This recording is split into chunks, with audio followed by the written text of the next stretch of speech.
5,000 years ago. The beginning. The flying spaghetti monster created the universe and a bunch of planets, including Earth. No one except himself was around to see it, but we suspect it was rather dull. The initial creation, obviously, must have been spectacular. But he then spent the next 10 to 100 years painstakingly preparing the universe to appear older than it actually is. Photons were placed individually en route to Earth, ostensibly emitted millions of years ago from stars across the galaxy. In reality, we know that each proton was divinely placed and red-shifted appropriately to make the universe appear to be billions of years old. We are still finding his camouflage methods at work today. Each time scientists discover apparent evidence of a billions of years old universe, we can be assured that this is just a more elaborate preparation he put in place. Earth was created in approximately 0.062 seconds and was similarly disguised to appear much older. We can be certain that the flying spaghetti monster spent even more time preparing the Earth because, being all-knowing, he was well aware that soon enough there would be nosy people poking around everywhere. Known as scientists, these nosy people have a sick need, probably sexually motivated, to figure out how things work. And so it was even more important that our apparent reality be well designed to hide the truth.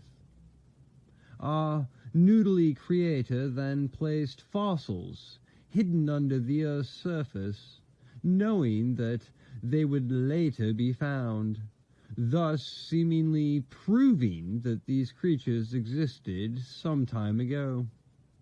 Dinosaur bones, for example, were placed so well and in such numbers that it's widely believed dinosaurs roamed the Earth millions of years ago.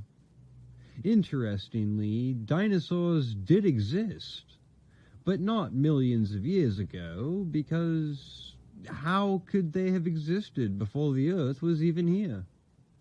In reality, they lived with us, alongside and occasionally on top of humans around 3,000 years ago. Sometime later, as society progressed, the attention of mankind moved away from dinosaurs.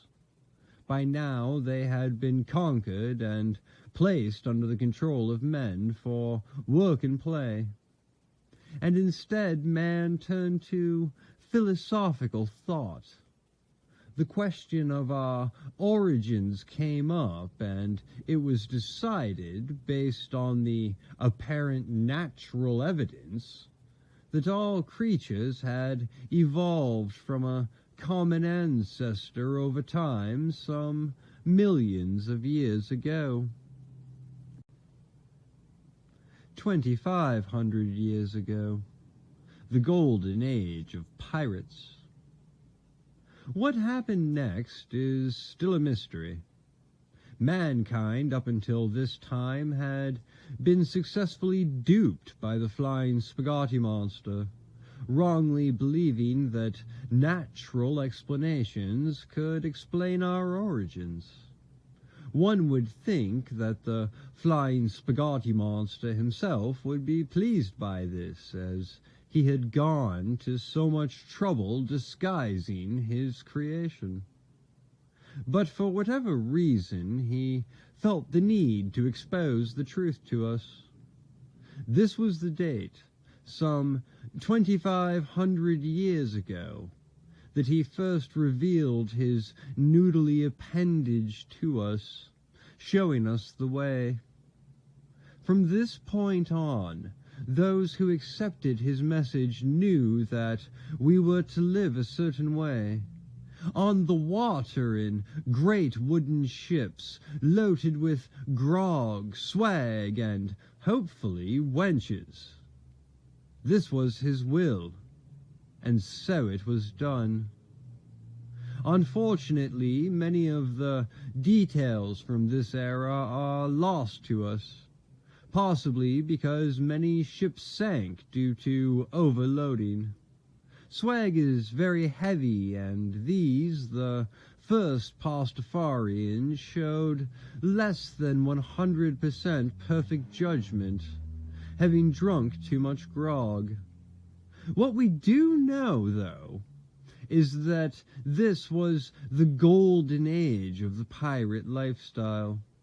Millions, possibly hundreds of millions of pirate ships roamed the world's oceans and maybe lakes, searching for a good time, spreading joy and VD to whomever they came into contact with. What we're told of pirates in history books today is blatantly wrong. Thieves and outcasts, they were not. These were his chosen people, the ones who listened and followed his divine plan, whatever it was. The commonly propagated myth that pirates were thieves can be traced, unsurprisingly, to the Christian theologists of the Middle Ages. Is just another example of the discrimination and misinformation that we've had to contend with over the years, and another reason Pastafarians have been so secretive about their beliefs. Regardless of the lies told about them, the first Pastafarians were peace-loving explorers and spreaders of goodwill. In fact, they were well known to distribute candy to passing children, thus establishing what is now known as Halloween. Of course, it was not all good times. Not everyone was a believer, and some rejected his word and felt the need to go out on the ocean in their own ships and pick fights with the Pastafarians. Most notable was Noah, of biblical fame, who slapped together a monstrous barge made of wood and whatever else was around. Noah, well known for his love of animals, always had plenty around. So when he found himself with a lack of building materials, he decided to use hundreds of defenseless animals as ballast, mainly the slowest, dumbest, and most dense that he could come across. It's not known exactly what occurred during this time of Noah and the pirates, but enough historical texts have survived through the years to get a rough picture of the events that transpired. Noah, alone except for his animals, propelled by jealousy and maybe a group of talking seals, set forth in search of Pastafarians. Unfortunately for Noah, he found one of the most badass pirate ships around and started talking way too much smack. The Pastafarians, being above all peaceful and maybe drunk, ignored his verbal abuse.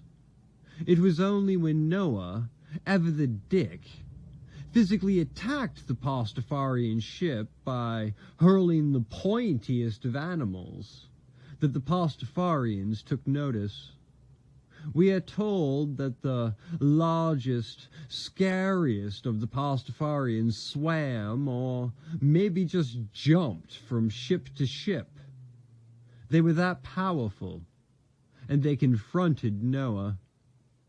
Immediately seeing the error of his ways, Noah offered some turtles or something as a way of apologizing. The Pastafarians, probably having plenty of their own turtles, said no deal, and proceeded to intimidate the bejesus out of Noah. We don't know exactly what was said, but it's clear that Noah wet himself to such an extent that even Christians associate him with the Great Flood. Needless to say, he never mistreated animals again, not even chickens, who are pretty much asking for it. 1700 to today, of pasta and pirates. For centuries after that, no one messed with the pirates, and the natural order of things was kept in balance. Although swag and grog sent many a ship to the bottom of the sea, losing important historical documentation in the process, the pirates lived a life of peace and merriment, spreading his word as far as places like Belgium. They continued to celebrate Halloween, and during the last 2 months of every year, took time off from sailing the seas to relax and spend time with their families during their most holy time of holiday. But there were dark storms on the horizon, and the pirates did not know what evil awaited them. Convinced of the inherent evil of pirates, Hare Krishnas, who are descended from ninjas, banded together at various seaports and declared a holy war against the pirates. By tens of thousands they boarded steel-plated kayaks and paddled out in search of pirates, whom they intended to annihilate from the four corners of the earth. You might think that the flying spaghetti monster would have noticed that Hare Krishnas and protected his holy people. But he mistook the Krishnas for another musical band of seagoing beggars, or maybe fishermen singing their shanties, and he let them pass unharmed.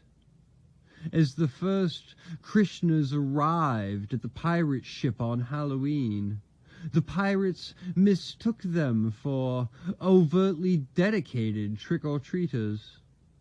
What followed next was mass slaughter as the pirates tried to pass out the treats while the Krishnas beat and sliced them to death with their double-bladed kayak paddles.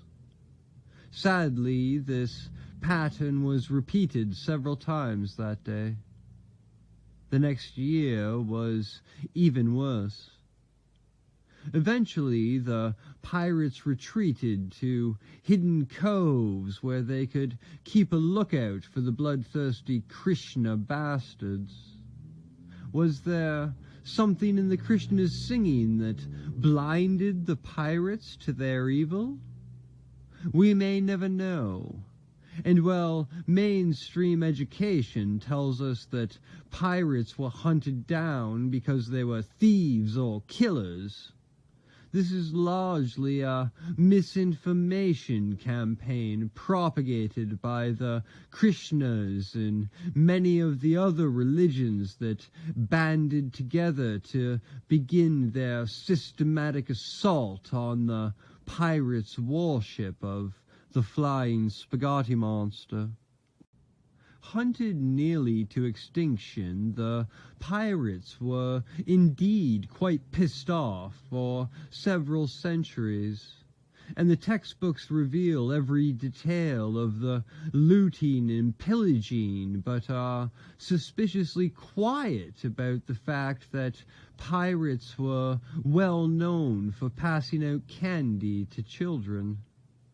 The sad truth is that the other religions were jealous of the pirates and their happy lifestyles. It's that simple. Thankfully for the pirates, the attacks eventually slowed down and then nearly stopped altogether as the other religions inevitably turned against one another, which is where we find ourselves today. Well, it is becoming common knowledge that declining pirate numbers are a direct result of religious persecution. What is not yet known is what happened to the remaining pirates and where they are located. Sadly, many pirates simply hid their treasures, gave away their giant turtles, and retired, moving to places like Ireland and, ironically, India.